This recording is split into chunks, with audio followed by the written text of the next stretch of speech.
Un riconoscimento a Giorgio Cavazzano importante, 50 anni di attività nel mondo del fumetto. Penso che tutti quanti avremmo scorso alcune pagine di Topolino che lui ha disegnato e sulle quali appunto abbiamo fantasticato, abbiamo immaginato, abbiamo pensato appunto con la nostra fantasia ad altre storie, ad altre emozioni.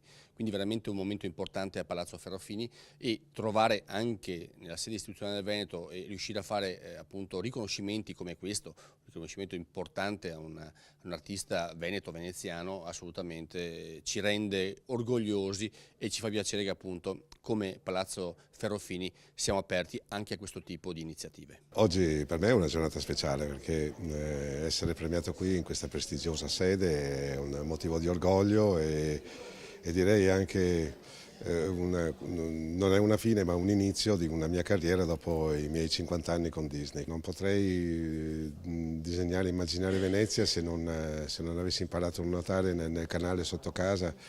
Non potrei immaginare Venezia senza il profumo della salsedine, non potrei immaginare Venezia senza la laguna, il mare, cioè è qualcosa che mi appartiene e io appartengo a Venezia, sono orgoglioso di questo. Ma, Venezia è una città che illumina e che crea anche l'opportunità di spaziare con la fantasia, è una città che rappresenta da sempre un incontro di popoli diversi e per esempio nei giornali che collaboro le pubblicazioni vengono pubblicate e ristampate in nazioni diverse, quindi un linguaggio abbastanza universale. Ecco, questa per me è Venezia. Nuvole in Veneto è un riconoscimento che Venezia Comics ha deciso di istituire quest'anno e di consegnare annualmente d'ora in avanti alle maggiori personalità artistiche che sono distinte nel mondo del fumetto e che hanno dato lustro alla cultura e tradizione